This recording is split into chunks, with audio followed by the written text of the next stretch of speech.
October 2025. Visit our store at 222 Felix Lamini Road, Overport, or shop online at za.junajamshid.com. Terms and conditions apply. Checkstar. Our services make the difference. From the butchery to the bakery, the deli to fresh fruit and vegetables. Our departments are ready to serve you with quality, freshness, and care. Celebrate our 11th birthday with the shopping experience you deserve. Grab our birthday deals exclusive at Checkstar Overport Sparks Road, Mount Edgecombe, and Durban CBD. Checkstar really cares. The Al-Ansar Cancer Support Group hosts its annual Chai Day on Saturday, 25th October 2025 at the Al-Ansar Hall, 189 West Road, Overport. A humble appeal is made to you to contribute mini cakes and savories for our tea garden. To pledge your support, kindly contact Zora Barak on 064-963-1193. The Sunday Lounge with Salma Kazi Wahab. 10 to 12. Latest Nasheed. Celebrity artist features. Events of new from the Nasheed world. Top 10 countdown.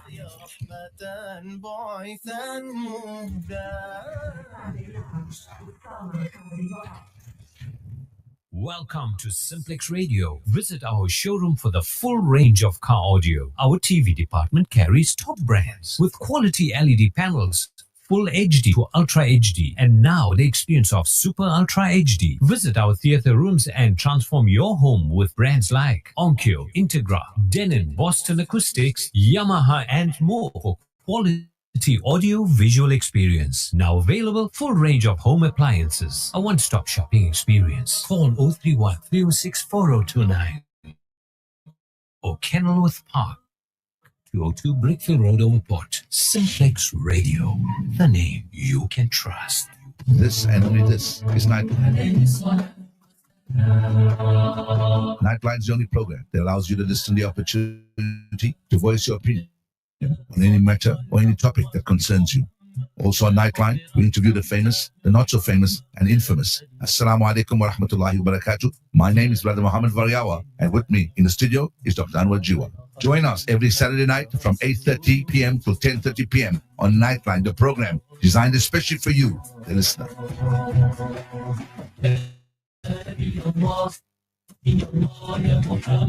Ladies, get ready to bedazzle. Join us October 30th, 10 a.m. to 12 p.m. for a high tea live broadcast at the Al-Ansar Conference Center. Celebrating 5 years of Urban Women with me, Razia Rangwage. 100 Rand gets you fun, goodie bags, giveaways, cook-offs, chance to win a TV. And what's a celebration without cake? Grab your tickets at the Al-Ansar shop now. The views and opinions expressed by the guests and presenters of Radio Al-Ansar are not necessarily the views and opinions of Radio Al-Ansar and the Al-Ansar Foundation. Doctors and guests on a Medical Files program will help you with any medical problems you have by giving you advice on air. However, they do not have your full medical history and they have not seen you. Please verify the advice given to you on air with your doctor who knows you better. Neither the doctors nor Radio Al-Ansar will be held responsible for any ill health caused by the advice given on Radio Al-Ansar.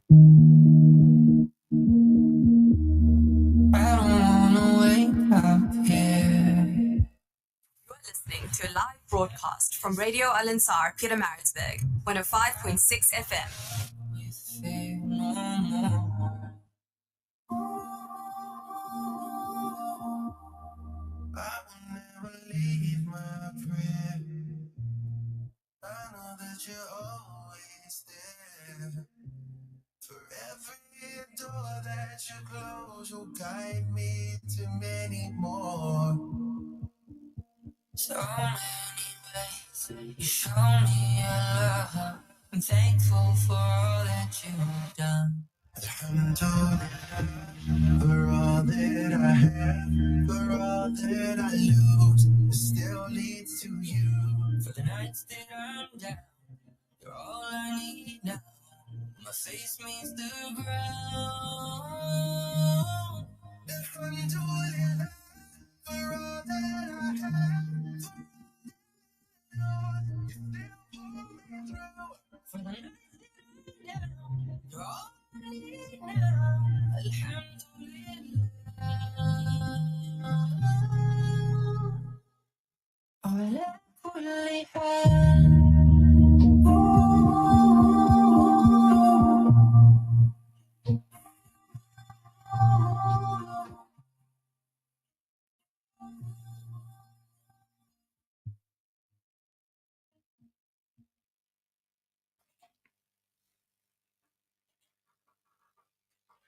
أعوذ بالله من الشيطان الرجيم بسم الله الرحمن الرحيم Assalamu alaikum wa rahmatullahi wa barakatuh. Good morning to Peter Marisburg, Durban, and the global listeners. You connected to the Pulse Show on Radio Al Ansar 90.4 and Peter Marisburg 105.6 FM. I'm your host, Shubnum Ismail, here to capture the heartbeat of our vibrant community. Join me for engaging conversations, local insights, and inspiring stories that matter to you. So let's get the conversation started. Today is our special segment on World Trauma Week. And yesterday, the 17th of October, was World Trauma Day. Trauma is a universal human experience that can affect anyone, regardless of age, background, or socioeconomic status. From physical injuries to emotional and psychological distress, trauma can have a profound impact on individuals, families, and communities. Today, we're joined by trauma specialists who will share expert insights and guidance on recognizing, responding to, and recovering from trauma. Welcome to the show, Dr. Steve Ferris. Good morning. Thanks for having me. It's a pleasure to be here. It's great to have you on the Pulse Show. I've worked in an acute facility for many years, close to 15 years back then, and I've had the privilege of witnessing firsthand the tireless efforts of emergency teams, the rush of adrenaline as the helicopter lands, the precision and focus of the team as they spring into action. It's truly inspiring. And World Trauma Week, we should be reminded of the importance of self-reflection. As a healthcare profession, I've come to realize that it's not just about the medical expertise, but also about the emotional toll that trauma can take on both patients and caregivers. And that's what we're going to unpack here today. It's also a sobering reminder to prioritize our own well-being, supporting each other, and acknowledging the incredible work that our first responders do. So today we're honored to have Dr. Ferris with us, a distinguished specialist emergency physician and consultant in critical care. Dr. Ferris has extensive experience in rural medicine, emergency care systems, and toxicology. Dr. Ferris has held various leadership roles, including Director of the Emergency Department at Netcare St. Anne's Hospital and Lecturer of the University of KwaZulu-Natal. He's a PhD candidate in emergency medicine and passionate about clinical efficiency, systems improvement, and academic mentorship. Doctor, it's really nice to have you with us, so let's dive straight in. Can you tell our listeners what motivated you to specialize in trauma care? Yeah, so I'm an emergency medicine specialist, and that often comes with fast-paced adrenaline rush, as you mentioned. And that's what drew me to the specialty initially. If you think about shows like ER or Chicago Med, those exciting patients come in, you shock them, you save their life. And that's what initially got me interested as a youngster about 15 years ago. Yes. But what's kept me there is the perspective it gives you working in the emergency department, because you're at the crux where society and the healthcare system meet. I mean, most emergency departments are essentially on the street. All that separates us from the outside world is a little glass door that automatically opens as soon as someone needs help. So often society spills over into the emergency department, and right in the ED, you can see the interplay of public health, community, and the various silos of specialty healthcare. And what really makes it such a privileged place to work in, what's kept me going, is you see when the person becomes a patient. So you take them out of their own car, you see their family, you see, what they're wearing, and you take them from their home environment into the emergency department, and then you transition them into a patient. And that raw human experience, this is probably the worst day of their life that you're meeting them on. And to me, that human touch and that human aspect of the emergency department is really what's kept me going there for so long. Of course. And can you share with the listeners the types of cases you see at your facilities?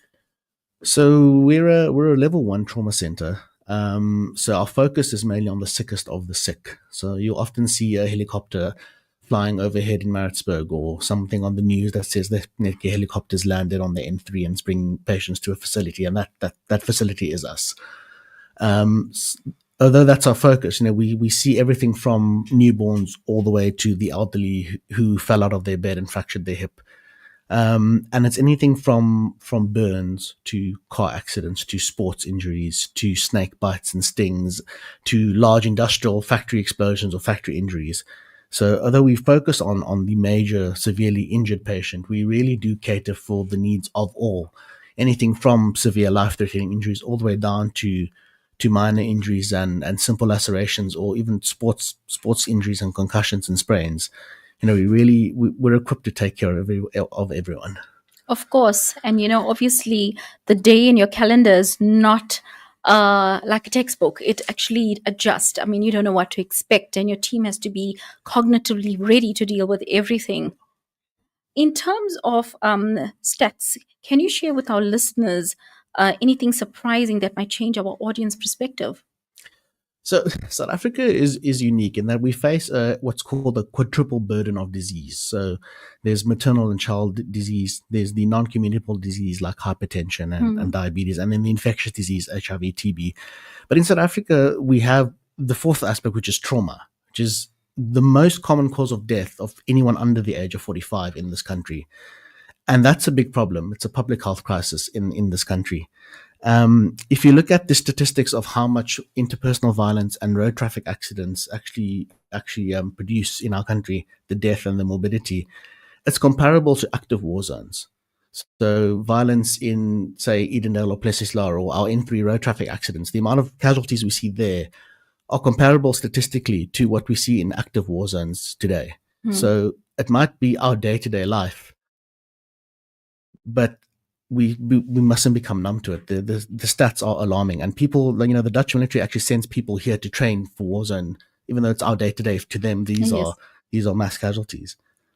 And where we come in, what's so important is that those first 60 minutes after an injury are where your most time critical interventions can make the biggest difference. So statistically, if you reach a trauma center or some competent level of care within 60 minutes, your chances of survival are doubled. And if you go outside those 60 minutes, you still exponentially your rate of complication and demise actually become worse. So getting care fast and efficiently is important. I fully agree with you, Doc. When the public sees that ambo that's actually racing to save a life, make way for them. I mean, it's serious. Time of getting a patient to an ED door is obviously imperative in saving a life. And obviously, we're speaking about the busy, the high pace.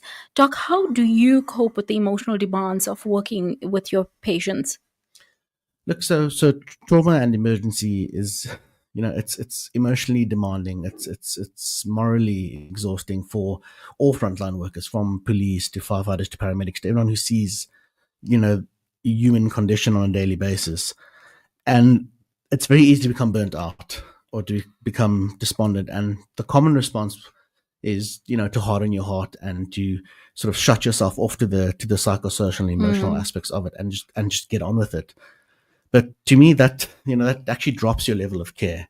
And how I deal with it is, you actually let that emotion happen. You feel what you need to feel. If you see an injured child or a family that's just been devastated by a car accident, you have to take that on. You actually have to process that emotion, because it's going to help you see the patient as a human being and see them in context of their family and the community. And that motivates you to do so much better when you see the person for who they are in their family, in their community. And by processing all of those emotions at the time and using it to provide better care, you actually shut off the risks of burnout and PTSD and dealing with the stress as it comes. Because the more you bottle it up, the more it's going to come back later in tenfold. So how I recommend dealing with, how I deal with it, is you actually just don't shut off the emotions. Let it happen, learn how to control it, learn how to use it to become a better clinician. Absolutely. And you've got to have resilience if you're a healthcare profession, because obviously you're dealing with different types of trauma coming in. And in terms of recognizing trauma, Doc, how can we identify signs of trauma in ourselves and others? So in terms of physical trauma, I think the risks is, let's say you're in a car accident or your family member's been injured on a sports field.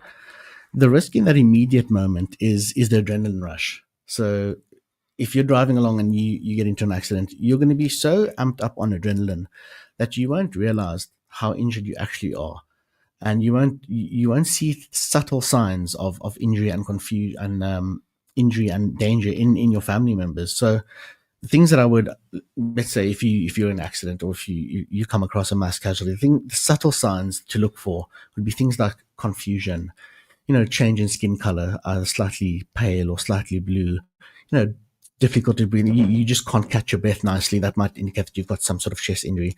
And every nagging little injury or spot, or if you can't walk properly, at the time of impact, at the time of trauma, it might seem very minor, and that's because your body's defense mechanisms are at 100%. Your pain threshold is high. You have access to superhuman strength during this adrenaline rush.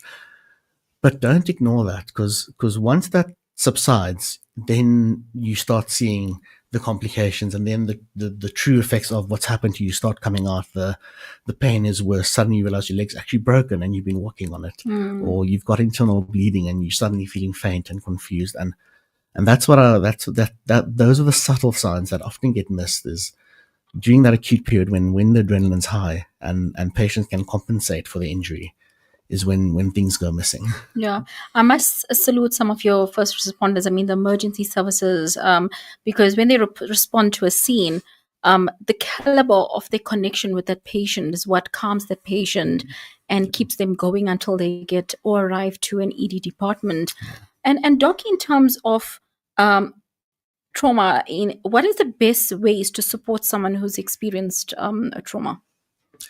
I think it depends on where they are from the time of injury to resuscitation and then rehabilitation in the ICU. But the main thing is just to be present. Mm-hmm. I mean, you don't have to be an expert. You don't have to know how to do anything fancy, but just to be present, and that give them that human connection.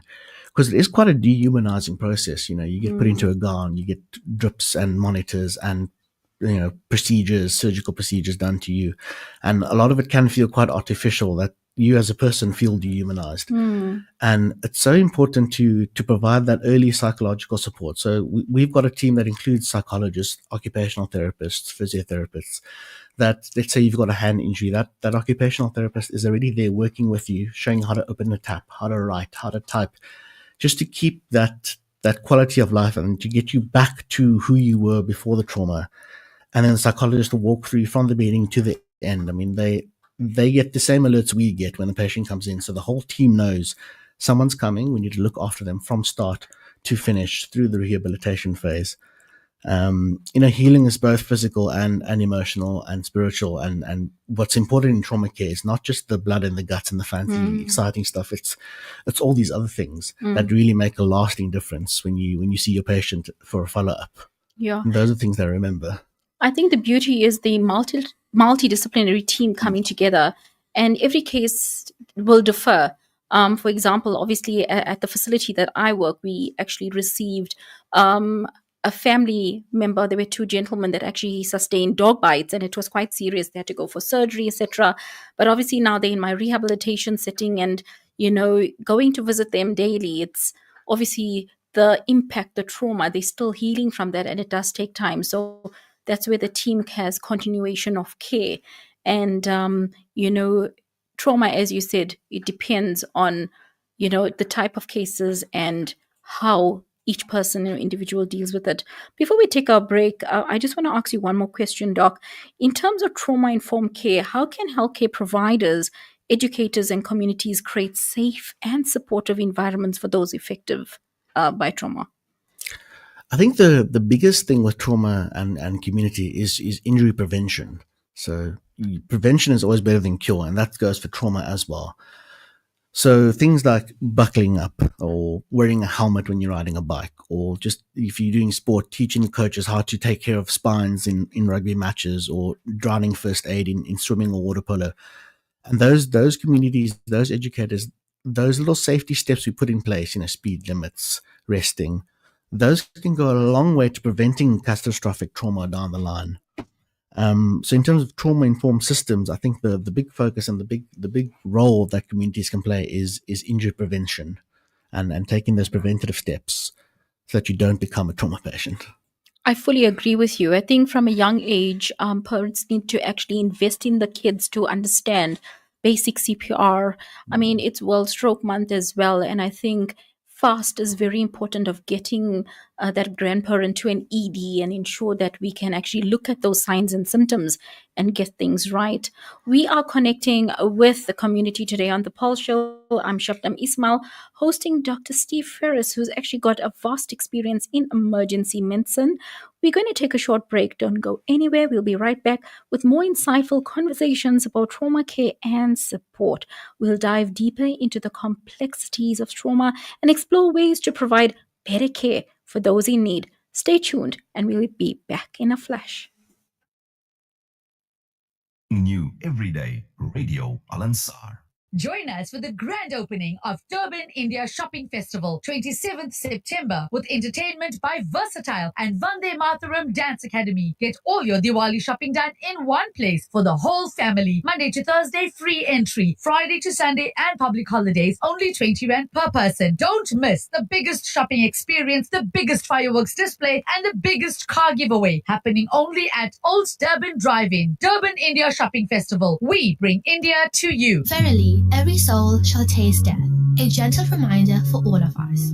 The Al-Ansar Outreach warmly invites you, dear sisters, to our annual Ghusl classes, a sacred journey guided by respected mu'allimas. Ladies only, Saturday, 25th October, 9:30 a.m. to 1 p.m. Seats are limited, so don't delay. Register now, 031-208-1601. Join me, Buddy Governor, for the Sunday morning edition. Sundays, 8 to 9 a.m. Coffee, current and public affairs, newspapers, food, trends, health, and nasheeds. Setting you up for a relaxed morning with topical and conversational items, as well as spiritually uplifting and warm nasheeds. Breakfast tips and recipes for a healthy lifestyle. Easygoing intro into your Sunday morning with me, Buddy Governor, the Sunday morning edition. Radio Al-Ansar, 24/7, 365. Doctors and guests on a medical files program will help you with any medical problems you have by giving you advice on air. However, they do not have your full medical history and they have not seen you. Please verify the advice given to you on air with your doctor who knows you better. Neither the doctors nor Radio Al-Ansar will be held responsible for any ill health caused by the advice given on Radio Al-Ansar.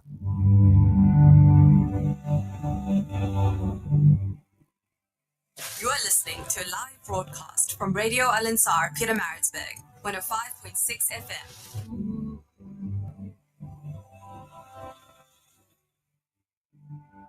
There's a pathway to peace if you want it.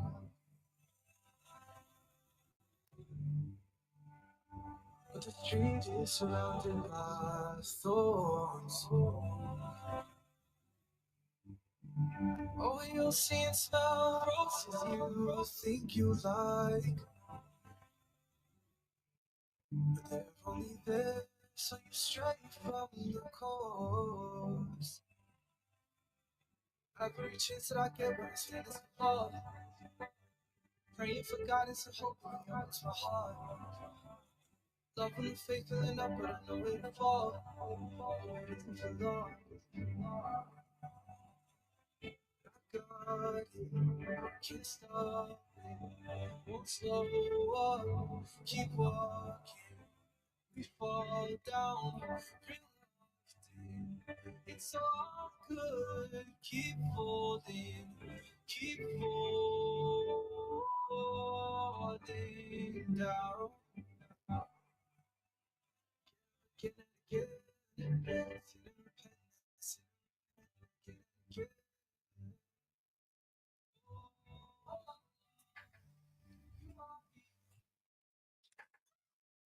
Assalamu alaikum wa rahmatullahi wa barakatuh, and good morning to our listeners on this fine Saturday morning on Al Star 90.4 and Peter Marisburg 105.6 FM. I'm Shubnum Ismail, your host, here to capture the heartbeat of our vibrant community. And before we actually went into our break, our discussion is on trauma care with Dr. Steve Ferris. Welcome, Doctor. Morning. It's great to have your expertise with us sharing about emergency medicine. And we are excited to dive deeper into your expertise on trauma care and emergency response. So let's get started. So, Doctor, how do different types of trauma, example, physical, emotional, psychological, would impact the individuals? So, trauma, as I said, trauma is a multifactorial injury, and it affects your physical self, your emotional self, and then also those around you, the family, the community. Often someone is a leader or a parent or a sibling. And our focus is not just on healing that physical ailment. It's about supporting the family. It's about supporting the patient's physical needs, getting them back to being a full person and being their full selves again after their injury, and restoring them back to that. And that process with us, it starts right in the emergency department. So we resuscitate you. We get in lines and tubes and surgeries and procedures. But at the same time, we've got counselors and psychologists on our team who are also there talking to the family, explaining to them what's going on, what's happening to your sister or your brother or your mom. So you understand the things we're doing to them in context as they're happening. And that support goes a long way later to prevent things like PTSD or depression, and to get the family and the whole family and the patient on board when we try and rehabilitate you and we try and get you up and running again. Yeah. So obviously building resilience and giving the family support and empathy and hand-holding through the process. Yeah. That's beautiful, Doctor. In terms of trauma-informed care, can you tell us why is it so essential in healthcare? So trauma is a big part of our lives, especially in South Africa. It's so common that you have to have systems in place before the trauma happens, and you've got to, all your systems have to line up to look after that sick patient, because that first hour, those first 60 minutes are so critical that you have to get everything absolutely spot on.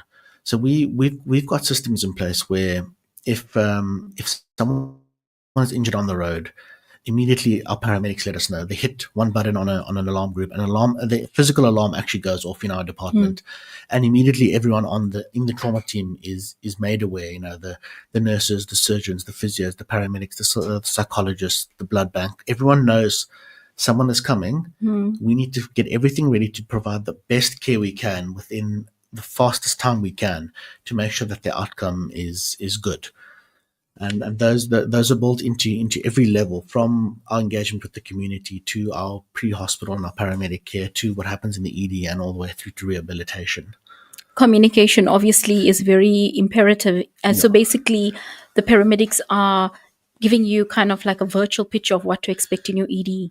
Yeah, so the communities, and especially injuries far out in say farmlands or forestry areas, those communities actually have a WhatsApp group and a communication group with paramedics, so they can just drop a live location and immediately the system starts. So from the first aider, say at the factory, they push a button, the paramedic helps them, we get to hear what's going on, we get a team activated, and it's gotten to the point where we can actually live video call the patient on scene, so through the paramedic or through whoever the first responder is, and we can see what's going on. And we can give advice in real time. That's the benefit of technology these days, is that we can actually provide care before the patient even gets here, and give advice.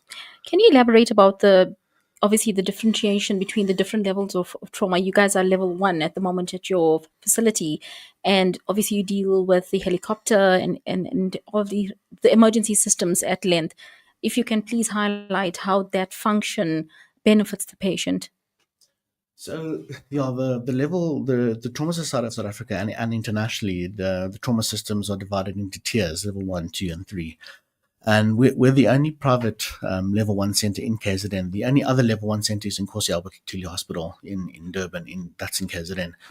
And what we've got in place, or the sort of standards, there's very strict criteria you have to meet. There are it's obviously staffing. So you need to have all specialists on board, from brains to spines to heart to trauma surgeons, emergency specialists. And then as you mentioned, the helicopter and your pre-hospital system has to be quite rigid. And then along with that comes a lot of academic requirements. So you have to be academia, you have to produce research, you have to do teaching, outreach. And having that stamp of level 1, comes with a lot of responsibility, because there's this expectation of excellence and there's a standard that you need to maintain. And I must say, we're really blessed in Pietermaritzburg to have this and to have these people and these experts in our town, because it's a lot of work, it's a lot of effort, and it really does make such a big difference to have a system that is well-oiled and that works and that's got leading experts involved in it. I fully agree with you. When I get visitors out of the country, we take for granted our medical specialists that we have in our city of choice. I mean, I think they have vast experience, from our cardiologists to our neurologists and our surgeons. I just want to thank them for the work that they do and those tireless efforts of giving the gift of life. In terms of the impact on individuals and communities, how does trauma affect them? So I think it depends on your communities. I mean, if you look at, let's take Pietermaritzburg as an example, everyone knows about the N3. It's notorious for constant accidents and provides a constant flow of trauma.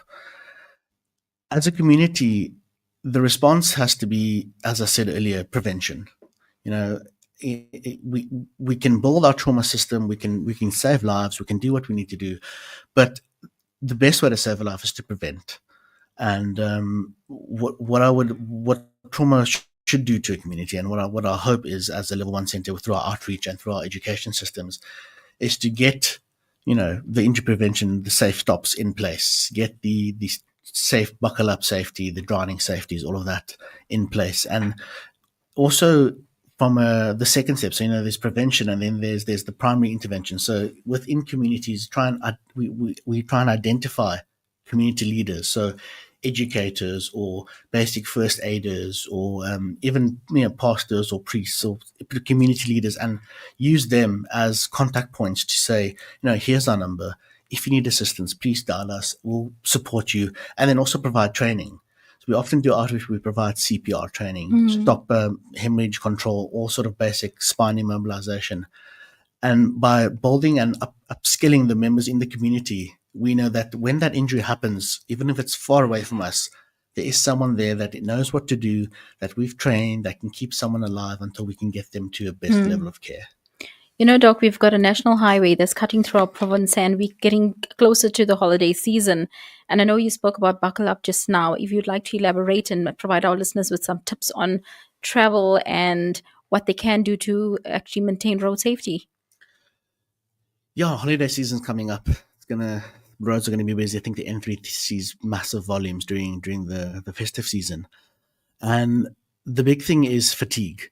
Often you try and do that stretch from Joburg to Durban without any rest. You want to get to your holiday destination. You want to beat the traffic, get through the toll gates. But the more you carry on, the more fatigued you're going to be. And that's when mistakes creep in. So you might not be someone who speeds or overtakes. And then as you get tired, the decision-making and your risk-taking gets affected. So please stop, rest. There's some lovely stops along the way. Stop, rest, take in the country, take in the scenery, and then obviously buckle up and don't drink and drive. I think the big thing, though, that the common thing is, most people buckle up. Most people know not to drink and drive. It's the fatigue. It's the rest. So every hour, every 2 hours, take a stop, stretch your legs. And that little refresh, the little mental reset can go a long way in helping you remain conscious and vigilant on the road. Doc, what are some of the common misconceptions about trauma and trauma care? I think the common misconceptions is that it can be solved by one person, and the big message is trauma is a team sport. You as an individual, be it a paramedic, a surgeon, an emergency medicine specialist, you cannot solve the problem yourself. It's a big misconception, especially amongst healthcare professionals, that okay, the surgeon's walked in, everything's going to be fine. Okay, the anesthetist here, everything's going to be fine. It's a team sport, and as I keep saying, systems and getting everyone from the community to the paramedic, to the nurses, to the radiographers, to the psychologists and the rehab team, getting them all to work together, I think that's the key, and that's what we've managed to do successfully, and that's what really sets things apart. Is the system and the team sport, the team nature of it all. And look, it's not a competition. It's obviously getting the patient to the nearest ED center to ensure that they actually get there on time in order to save their life. And speaking to our healthcare professionals, obviously our paramedics, etc., what would be your advice to them in delivering the best trauma-informed care? The best for the providers, pre-hospital providers, I think, in South Africa we're blessed that they're all very highly skilled and highly trained. We have some great pre-hospital services, particularly in Pietermaritzburg. And I think they all know the sort of ABC approach quite well, airway, breathing, circulation, and just getting the patient to the best level of care. But the nuances of knowing when to stay at the accident scene or at the trauma scene and stay and play and try and solve the problem there, and when to get to your nearest hospital to get more assistance. And that little decision making and that little gap there is probably the one place where I would advise, if you're unsure, call for help. We're available to advise. No one's going to be upset to get a phone call to assist a life. Absolutely. And what's the role of emergency preparedness in mitigating trauma? So trauma can be chaotic. Someone arrives and there's 50 family members that are all quite distressed. There's a patient that's, might be catastrophically injured, and it all becomes very overwhelming and distracting.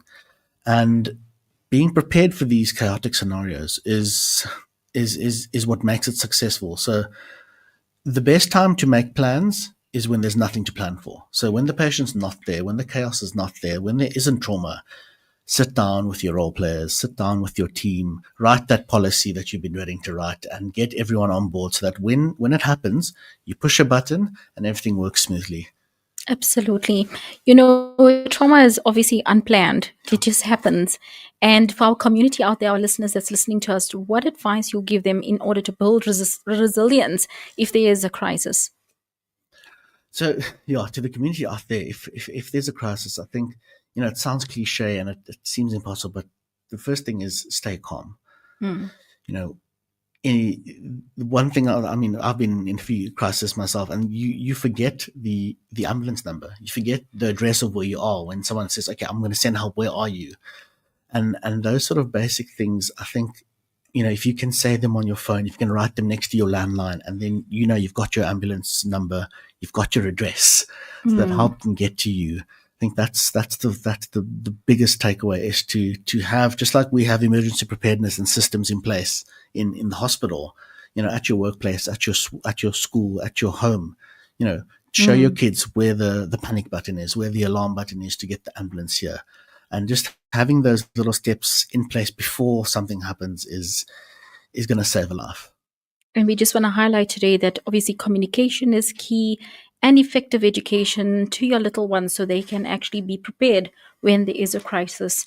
We're taking a short break with a soulful nasheed to uplift this beautiful Saturday morning, and we'd like to return back in conversation with Dr. Steve, a dedicated specialist emergency physician and consultant in critical care in our city of choice, Pietermaritzburg.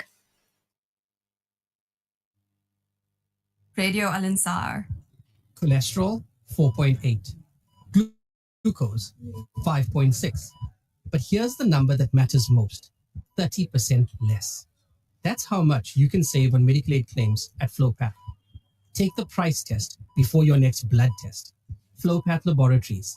Quality at the right prices. أعوذ بالله من الشيطان الرجيم بسم الله الرحمن الرحيم ادعو إلى سبيل ربك بالحكمة وموعظة الحسنة وجادلهم بالتي هي أحسن. Invite all to the way of thy Lord with wisdom and beautiful preaching, and reason with them in the ways that are best and most gracious. Join Shabir Pasha every Saturday 7 p.m. for Dawah Dynamic Show. At Radio Al-Ansar, we value your feedback. If you have a broadcasting related complaint, please send it in writing to the head of the Complaints Committee. Be sure to include your full name, contact details, a clear explanation of the complaint, and any supporting documents. You can email your complaint to feedback@alansar.org.za That's feedback@alansar.org.za, or visit our administrative office at 207 West Road, Overport, Durban. Your voice matters to us. Radio Alansar, 24/7, 365. Doctors and guests on a medical files program will help you with any medical problems you have by giving you advice on air. However, they do not have your full medical history and they have not seen you. Please verify the advice given to you on air with your doctor who knows you better. Neither the doctors nor Radio Al-Ansar will be held responsible for any ill health caused by the advice given on Radio Al-Ansar.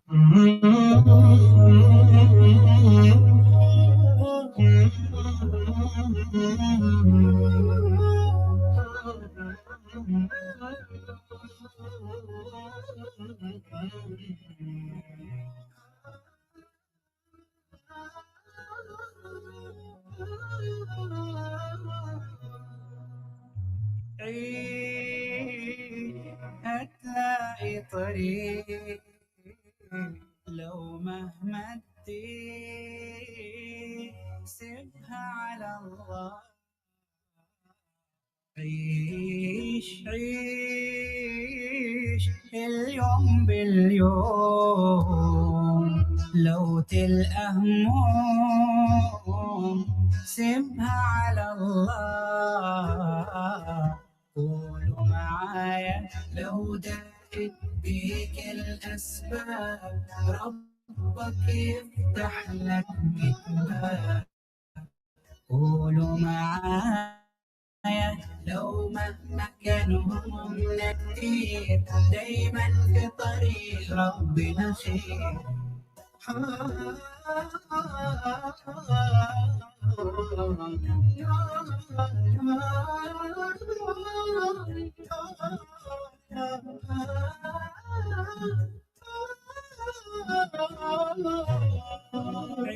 عيش وادفع الخير لو عدت بيت سيبها على الله.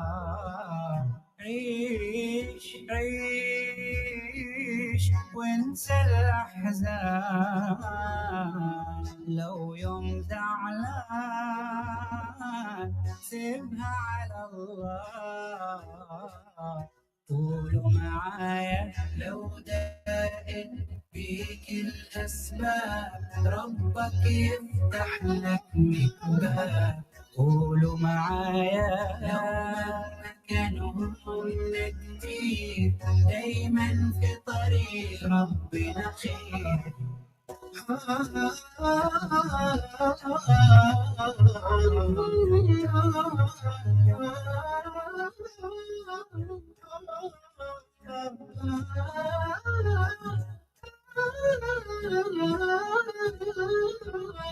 في طريق الله خوفنا بننسى ونلاقي الدنيا فتحت بيبانها يحلى في عيوننا طعم الحياة طعم الحياة.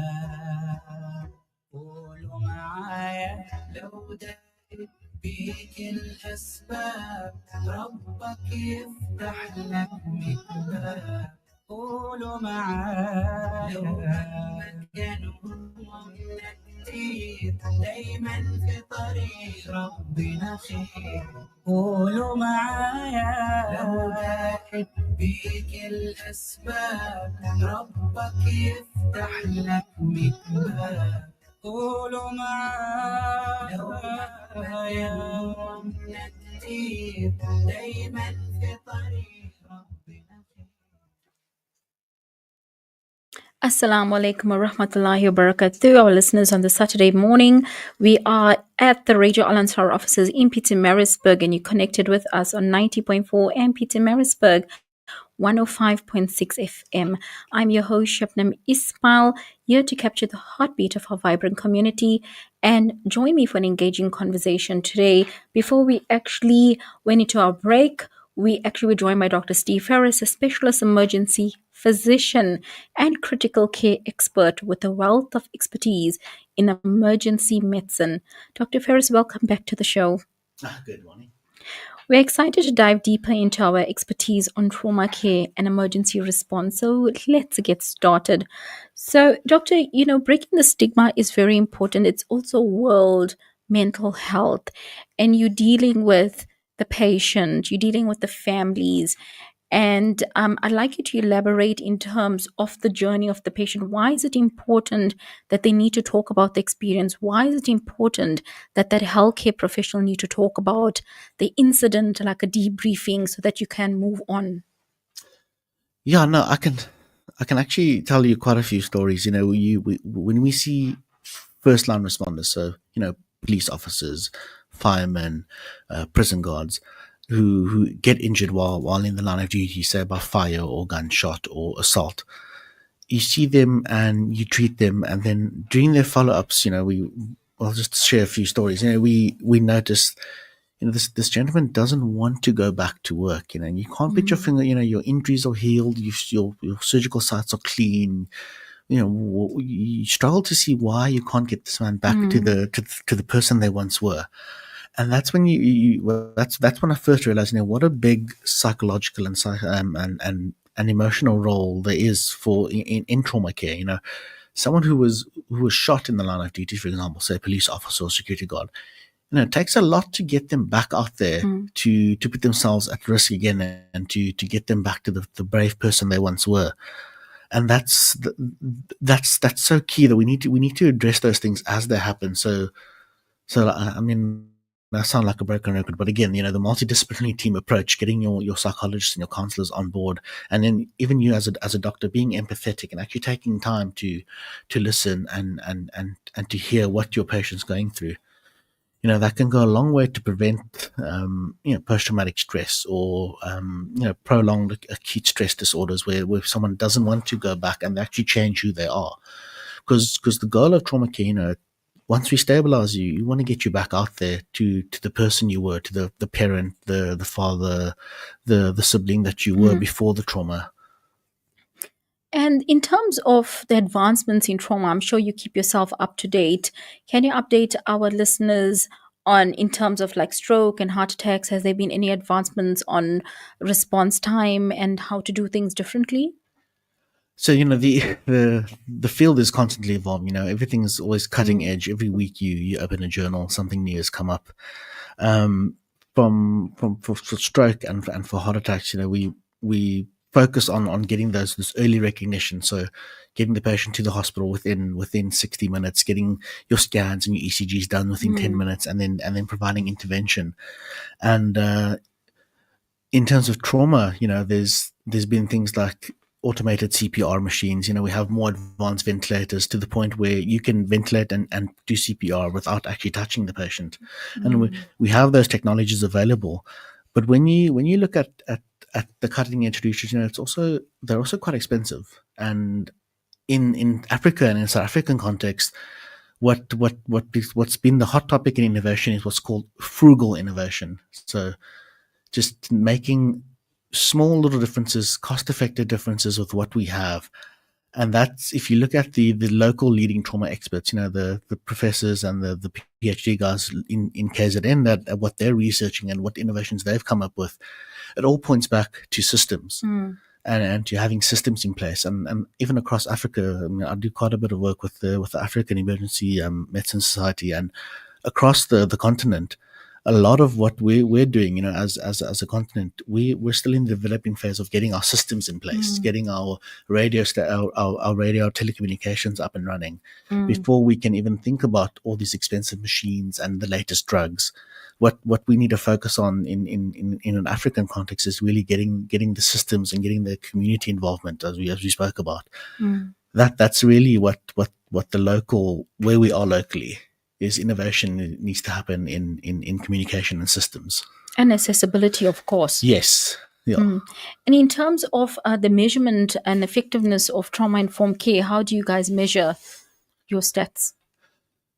So, they say you'll know a tree by its fruit, and if it bears good fruit, then that it's a good tree, and that's what we do. We have weekly reviews. Monthly reviews where we look at our statistics, our deaths, our mortalities, our morbidities, and we present the cases where things go wrong, and you have a panel of experts. Even we invite external reviewers to come and have a look at where did things go wrong, what have we done. And then another big part is maintaining a database. So we've got we're blessed with having electronic records where we have a large database of all the patients we've seen. So you can always go back and measure, how fast did we do this? What did we give? What worked in this case? What didn't work in that case? And we can have these hard conversations of how to make things better. Because at the end of the day, that's what we want to do. We can measure how many people we saw and what's worked, and then we can implement what's worked into our next protocol update to make sure that the next patient gets better care and doesn't suffer. We've got different category of listeners listening to us this morning. We've got educators and, of course, variety of medical professionals. How can we as a community sustain trauma-informed care initiatives over time? I think it's identifying leaders within the community and the healthcare system, and equipping and educating them on what's needed. So the injury prevention program, the communication programs, the activation between hospital and paramedics, and once we identify that leader, just make sure that we have a sustainable mentorship and leadership development system to ensure that our key role players are all involved, and that when they move on to something else, we've got the next person lined up that we can work with. Because through those people, through principals and community leaders, we can then affect that community, that school, that workplace. Absolutely. As part of your life skills programs in school, I encourage the educators and as well as the factories to invite the medical professionals to your facilities. Choking, CPR, injury prevention is real. So the more advancements, the more education, we can streamline the process and make it much easier. As we wrap up today's discussion on World Trauma Week, we want to thank our guest, Dr. Ferris, for sharing his expertise and insights on trauma care and support. Let's also take a moment to reflect on the importance of prioritizing mental health and seeking help when needed. Remember, healing is possible and support is available. We would also like to take a moment to express our deepest gratitude to the first respondents. Your selfless dedication to saving others and providing care is the most critical moments, which is absolutely truly inspiring. From paramedics to our firefighters to our SAPS and emergency medical staff, your work is often unseen but never unappreciated. Thank you for your service, your compassion, and of course, your courage. Dr. Ferris, how can listeners get in touch with you? And are there any final words for our listeners today? Yeah, no, if anyone wants to get in touch with me, you can reach us on our WhatsApp line, which is 072-158-0525. And if anyone wants to reach out for education or any of these systems implementation, that's the number. My final sort of take-home message is trauma is a team sport. Getting the systems in place and getting the communication is critical, and that's what's going to save a life, is working together as a community, as a healthcare system, and as a team. That's what makes a difference. Absolutely. To our technicians, Durban Pietermaritzburg, and our Al Ansar team, thank you for making the show possible. To our listeners, thank you for tuning into today's episode. Healthy choices, brighter futures, that's our motto here. And we believe that taking care of your health is one of the most important investments you can make. We spoke about buckling up, so it's a weekend. Make sure that you travel safely. And as Dr. Ferris has mentioned, stay hydrated and have that mindful stops along the way. Jazakallah, assalamu alaikum. And until next Saturday, I look forward to connecting with you once again on The Pulse Show.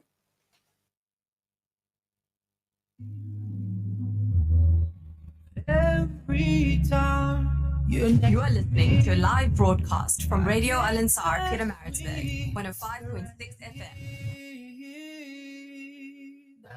Sweet love. Heavenly sweet love.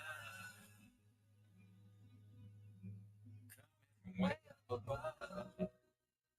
This love must be heavenly sweet love. And on that celestial day, we'll cross together. Lead the way. You lead the way into love, sweetest love. Will you see what I see? How you always gave to me. That is sweet love. That is sweet love.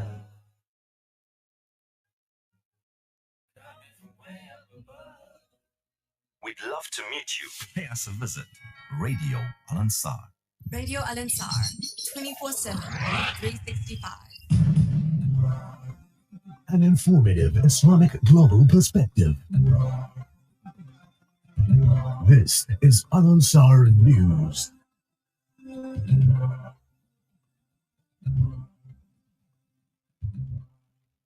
Making news at 10, the Department of Education in KwaZulu-Natal says payment delays to special schools in the province are due to circumstances beyond their control.